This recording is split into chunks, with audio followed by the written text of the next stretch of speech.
So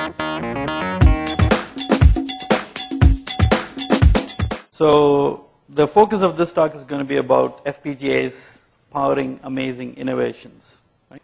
We'll first talk about FPGAs in general. Not sure if everybody is already familiar with FPGAs, so we'll talk about FPGAs in general.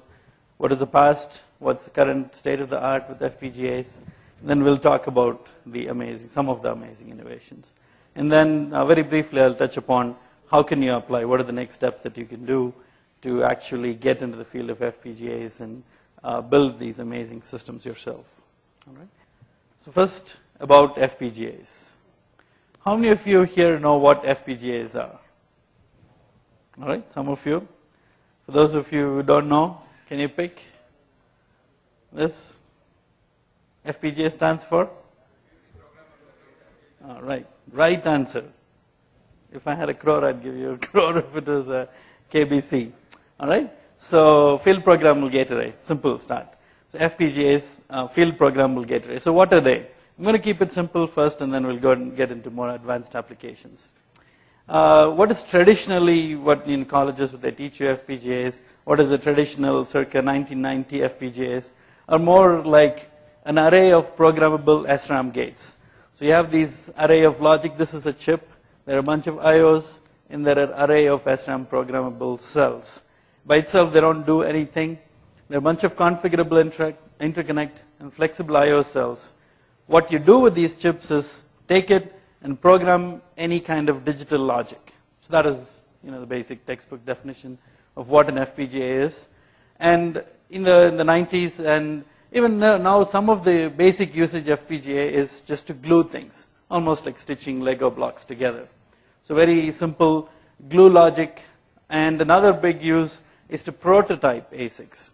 If you're building your own custom ASIC or ASSP, FPGAs are used to prototype it because you can put any kind of digital logic inside the FPGA. You use it to prototype any custom chip that you want. Those are the two traditional uses of FPGAs. Very simple.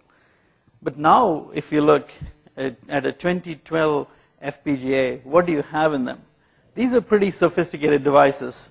They have advanced 28 nanometer FPGA, a lot of IO standards, 500 megahertz, 10 gigabits transceivers. You have high performance DSP inside these FPGAs. You have on-chip embedded processors.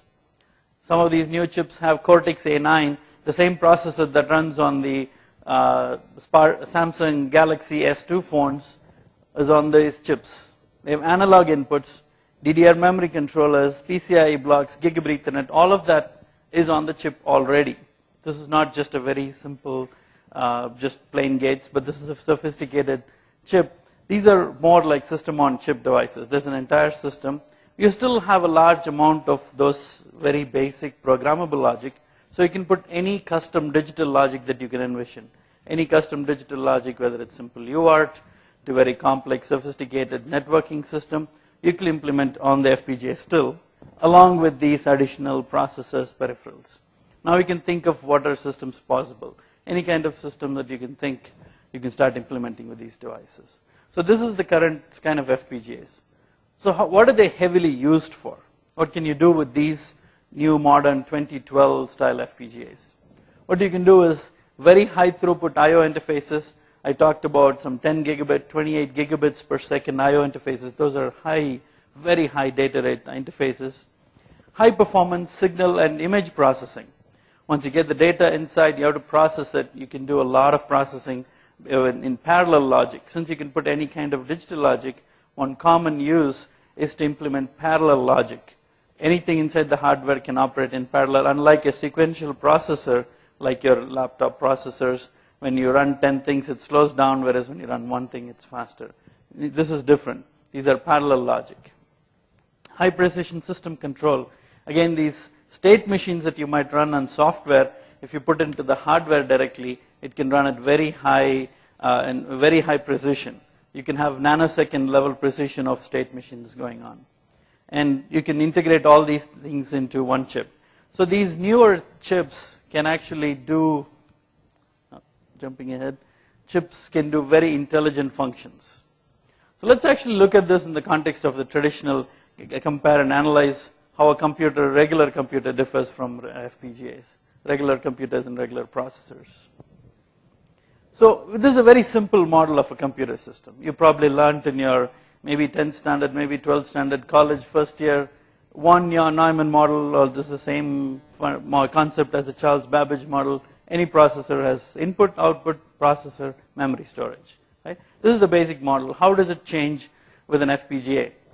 The key difference is this is the same kind of von Neumann model, but this is in steroids. So what it can do is it can handle a lot of inputs. Unlike in a computer where you have a keyboard, mouse, Wi-Fi, few interfaces, this can interface with a lot of different type of sensors, image processing cameras, different type of things beyond more than what your regular processor can do at the chip level. So you have these multiple inputs. You can interface with a large number of outputs as well as multiple memories. So traditionally, again, thinking of your laptop or computer, you have a fixed amount of memory, and that's what is fixed. The number of pins from your processor to memory is fixed. Whereas these chips, since you can program it, they tend to have a lot of memory interfaces. And processing you do is traditionally parallel. You do a lot of very pipelined, that's what I drew over here, very pipelined parallel processing in hardware instead of sequential step by step, like in your C code, step by step you do. So those are some key differences that you have to keep in mind.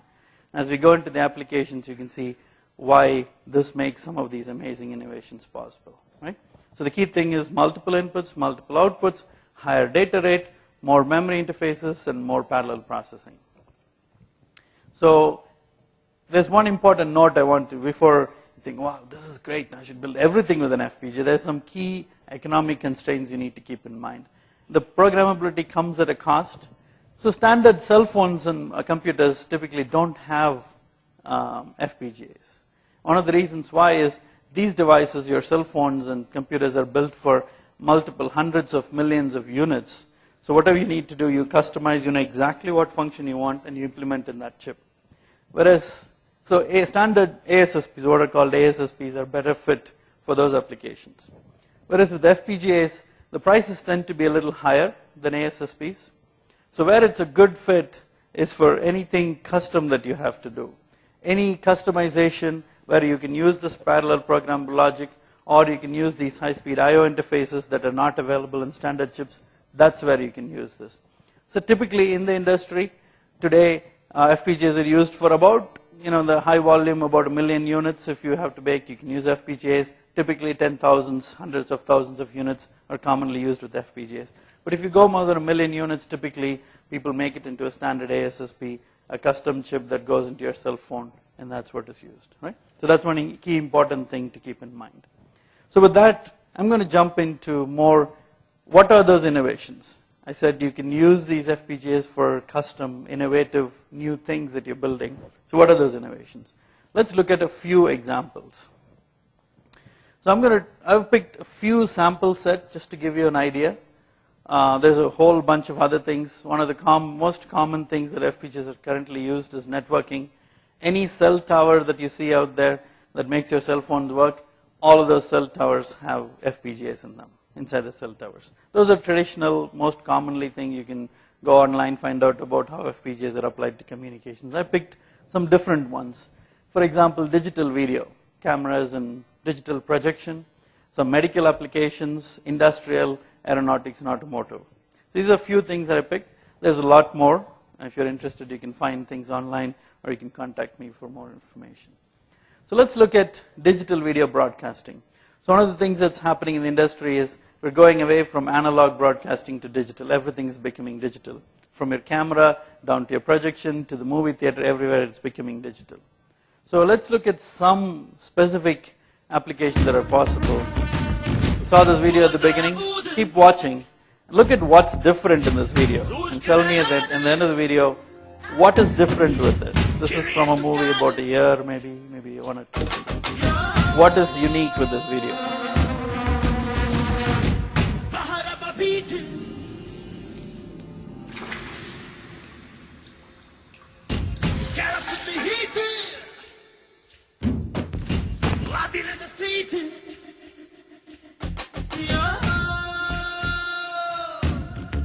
Anyone identify already what's unique with this video?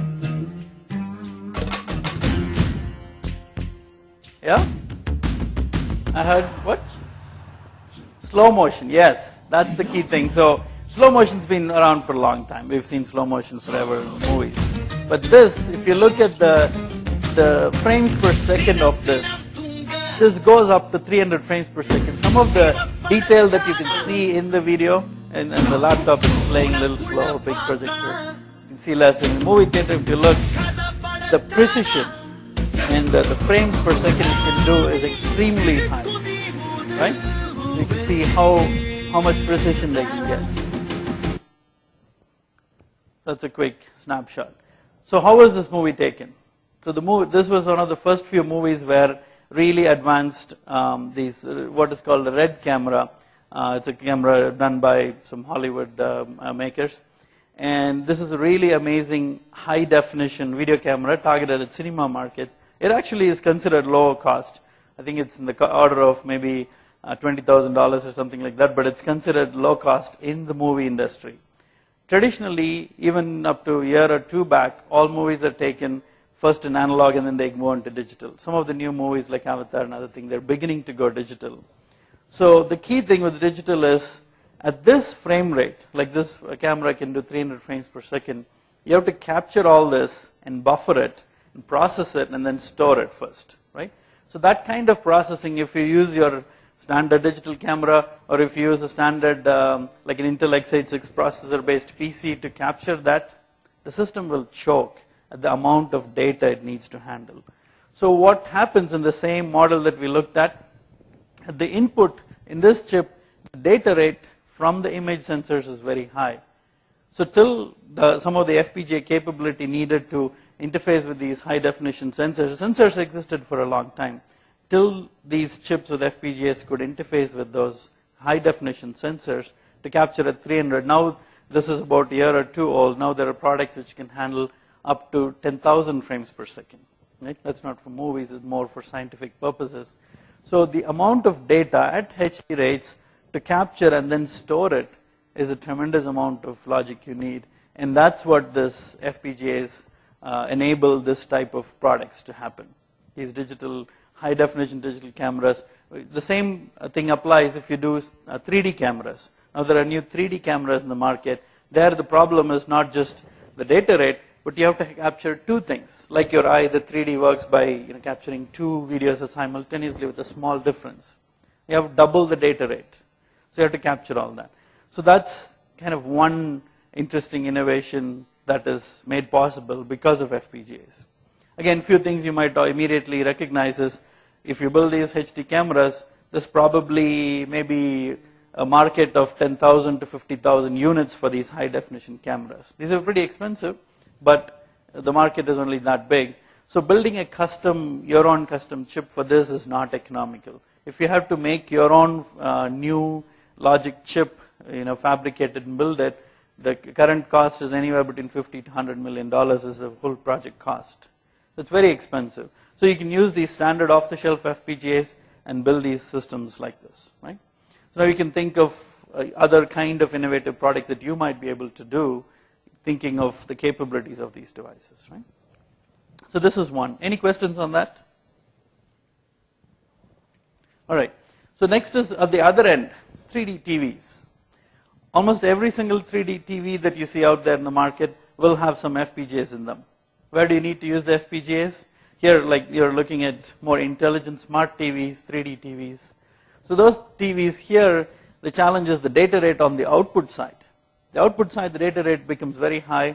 So in order to do 3D effect, the TV has to simulate two pictures for every single frame. So typically the eye can see anything up to 30 frames per second. That's what it can visualize. But in order to simulate this 3D effect, what they do is they do it at a very high data rate, about 120 hertz, 120 frames per second, and two images. So 240 frames per second has to be displayed on the screen. Most normal TVs only do 30 to 60 frames per second. So this increases the data bandwidth by 4 times, and hence most of these 3D TV manufacturers use FPGAs to deal with this very high data rate. Right? That was on digital video broadcast and projection. Any questions on this? So I talked about the input and output. but there's also the big thing in between. FPGAs are heavily used for video switching, whether it's in one of these equipments that are used to take video from my laptop and project it on the screen. Most of those, they are called AV video switchers. All of them use FPGAs inside them. And the broadcast community inside the TV studios, if you look, there again, heavy use of FPGAs for all of those kind of equipment. All right. So that's one area. There's a lot of innovation constantly happening. They use FPGAs. And the nature of these FPGAs is you can program and you can reprogram on the fly. So as you keep evolving these designs, you can update the designs. Let's look at a very different area. That was video, movies, entertainment. Let's look at some industrial manufacturing. I don't know if the text is visible from the back. Industrial manufacturing, robotics, and surveillance. I've picked a few sample, but you can start thinking about other kind of applications that you might be able to build yourself. Let's pick one example.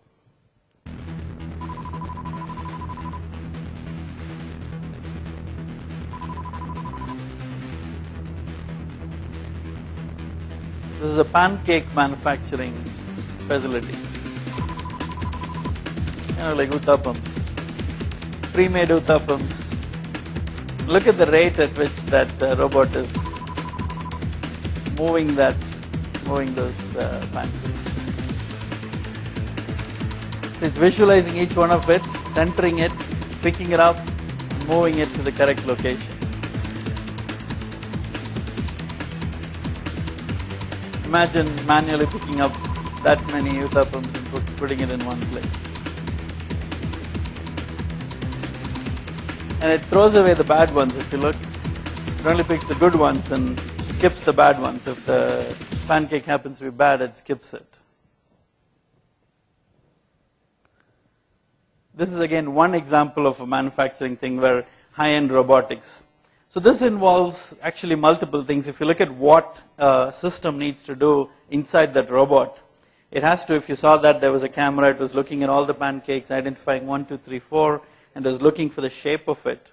So you need high-end input video processing. Just like I showed you earlier, the multiple high data rate, 300 frames per second. So these cameras are also very high frames per second. They look at it, and as it's moving very quickly, it has to identify, are there any, is it half ton pancake or what? Right? It has to process it very quickly, real time. So the challenge here is very high data rate from sensors and very high precision, real time. Before that thing moves away, you have to immediately pick it and move it to the right place. So if you use your standard PC and try to analyze this, you can build the application quickly. But if you let it run, you're going to skip half the pancakes there. You're going to waste a lot of it. In order to do this real-time control, people build these intelligent state machines that need to look at the video, analyze the shape. All of that is done in parallel logic inside the FPGA as hardware instead of software. Right? Instead of software algorithm, the algorithm design, you'll first get it right in software, and then you'll convert it into hardware languages, VHDL or Verilog, and then you'll implement it into the FPGA as parallel logic, and then you'll buffer it. And then on the output side, you looked at that unit controlling and moving those things, capturing it and moving it, right? So that again involves very high precision on moving those 4 things that was controlling that capture thing. So you have to control motors at a very high rate to turn on, move it appropriately, move it here, move it there. So that is primarily about motor control, turning the motor on, turning it off. These are very high precision motors, and these are all done by digital control. So you have to send the control signal to the motor to turn on, exact location, move that much, stop, right? You don't want the motor to go too far and then you might miss that pancake. So for very high precision control, again you implement the state machine on how far that motor should move, how far that stand should move to capture that. All of that control is done in logic in the FPGA and then sent as output, so multiple outputs. So this is something that doesn't work on a regular computer. You can do it, it just will be very slow. If you have to do something at maybe 1 or 2 frames per second, you have to analyze this, that's okay. But once you go a little faster, you need something very custom. And now again, think of the economics I told you about.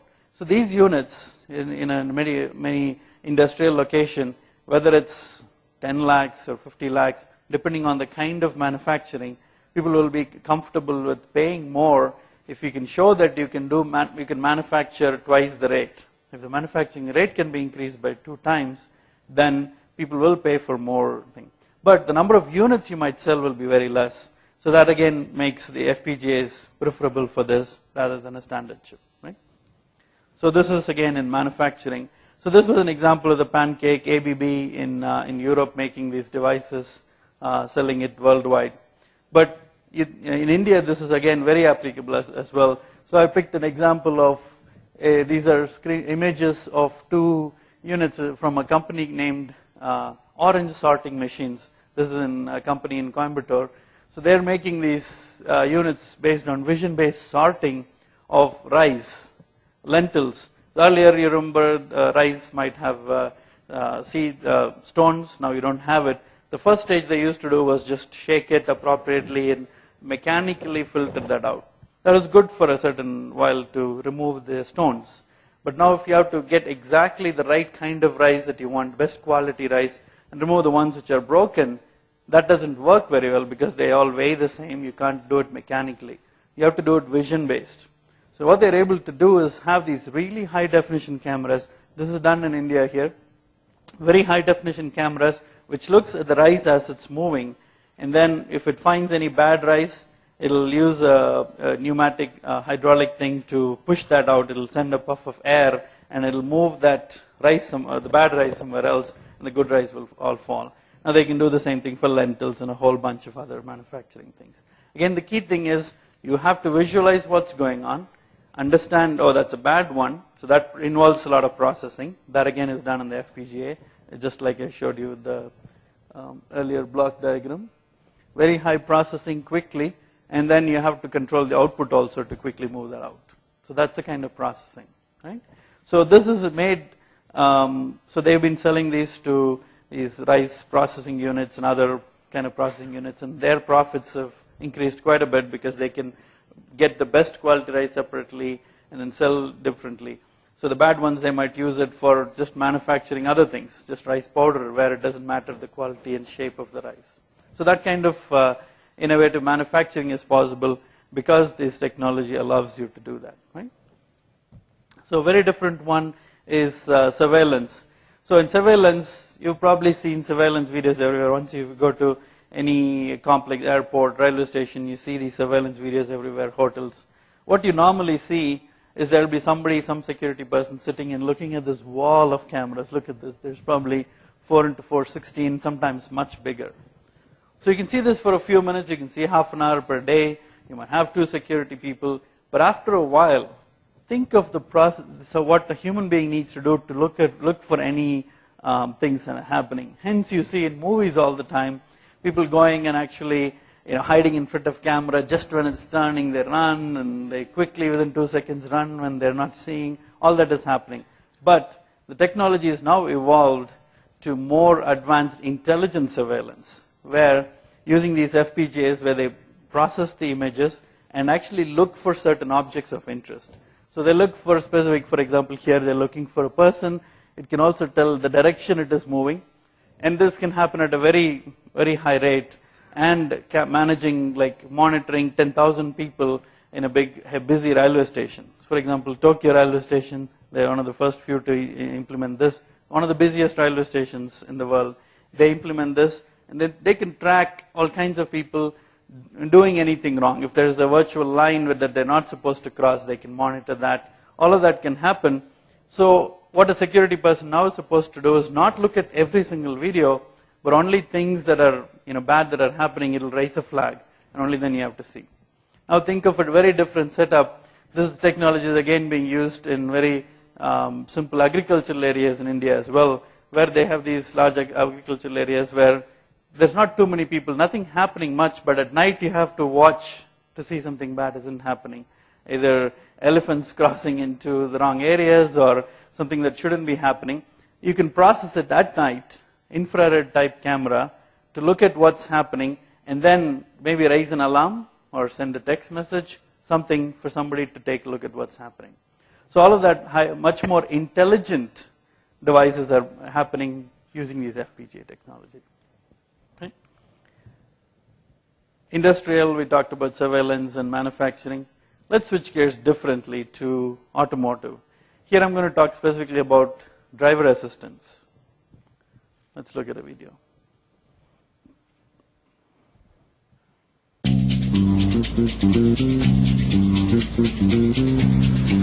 For drivers, visual perception is by far the most important source of information. The eyes feed 10 times more data to the brain than all of the other main sense organs together. When the driver's attentiveness falters, the risk of accident rises significantly. Actually, what you really need in situations like this is an extra eye.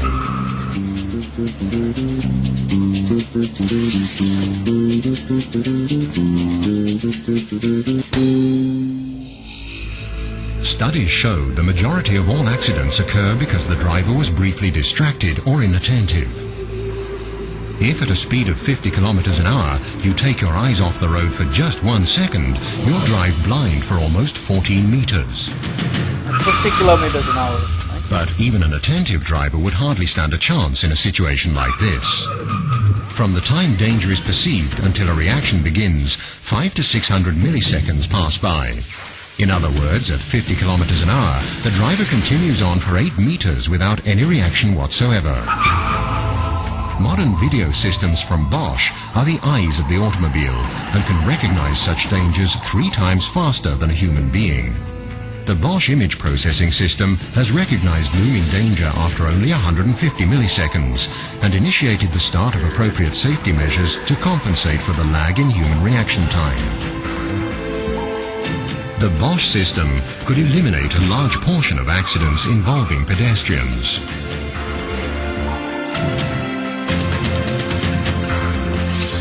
The Bosch video system processes the flood of visual information in a flash. Using intelligent algorithms, many thousands of different patterns are correctly identified, restored in the following images, and their movements tracked in the picture. This enables any objects within the picture to be identified extremely quickly and with previously unattained precision.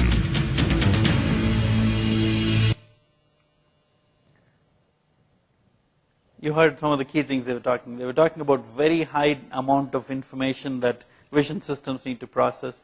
They talked about very advanced image processing chips. Well, they didn't publicly mention. In most cases, they're using Fpgas to do those very parallel processing, because standard processor chips or even DSP chips cannot handle that real-time processing. Most of your cell phones can do a lot of video processing. Your camera is actually quite sophisticated. But most of what it can do is it can take the video, it can usually compress it into a file and store it. For that, there are very dedicated hardware blocks on those chips. But in order to do these sophisticated things, you saw what that video was doing. As the video was happening, it was able to identify the things that are moving. It knows the car itself is moving. So it has to remove that information and see what are the pieces that are actually moving and coming in your trajectory. So it has to calculate the trajectory constantly at usually about 100 times a second. It has to calculate where you will be, see where things are moving, see where its trajectory is, and see if it might intersect. The number of calculations it has to perform is tremendous. And that's where this parallel processing again gets used, using the FPGA to do parallel processing, right? So that is in driver assistance. And another key thing here is it's usually not just one sensor.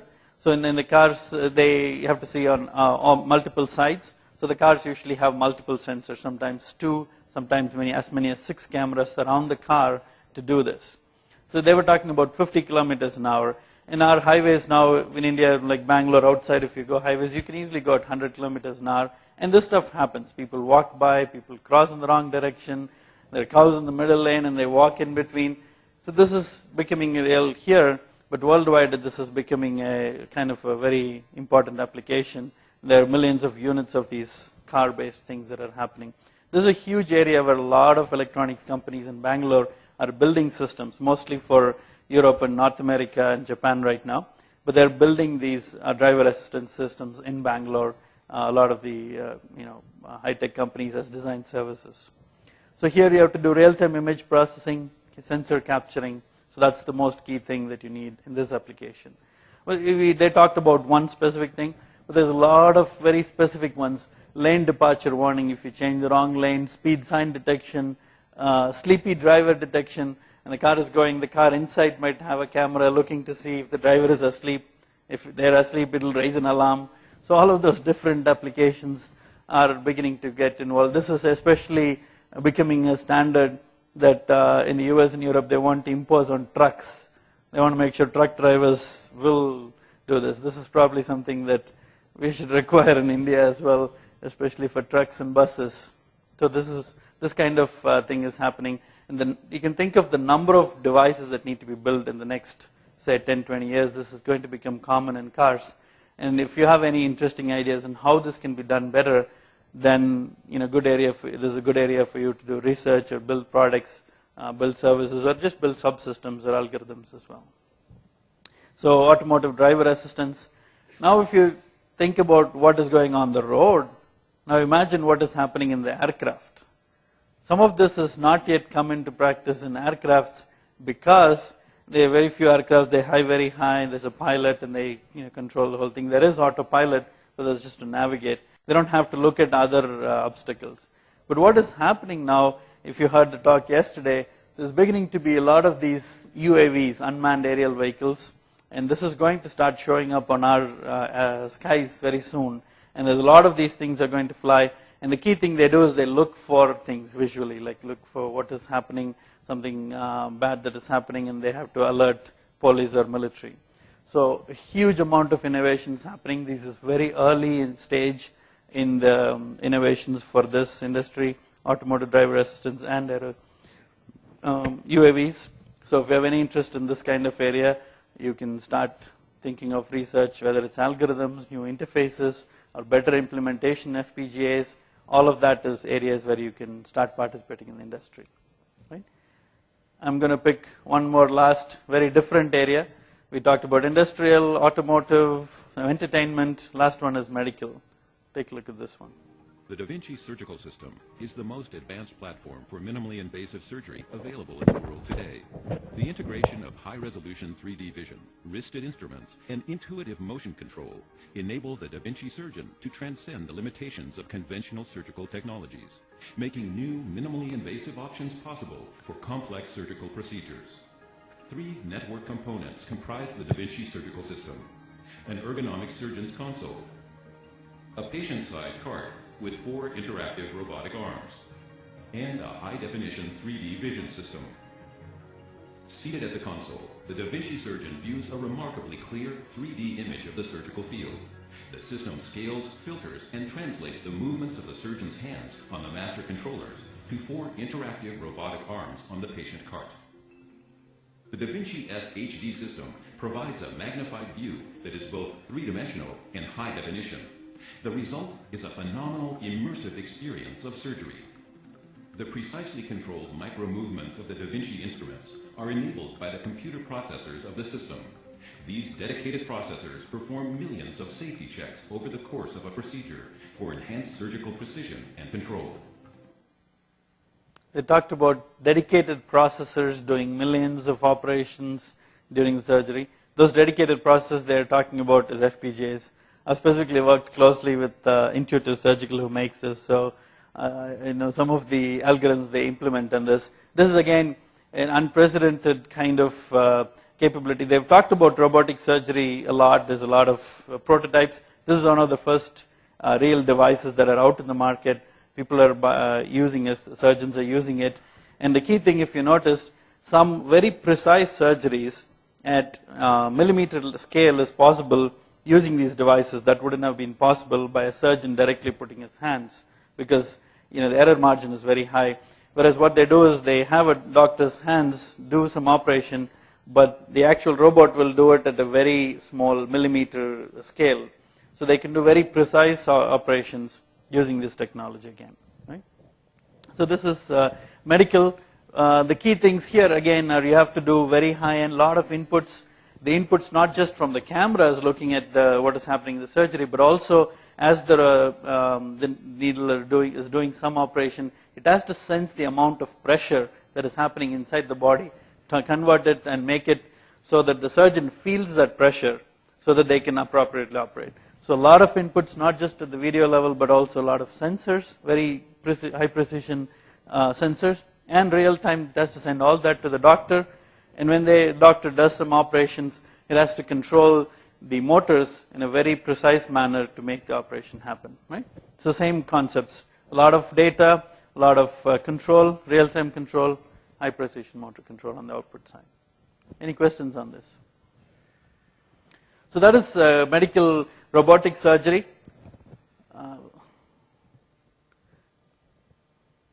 So another area where FPGAs are very heavily used, almost every single CT scan, most ultrasounds, but almost every single CT scan, MRI scan in the world uses very high-end FPGAs.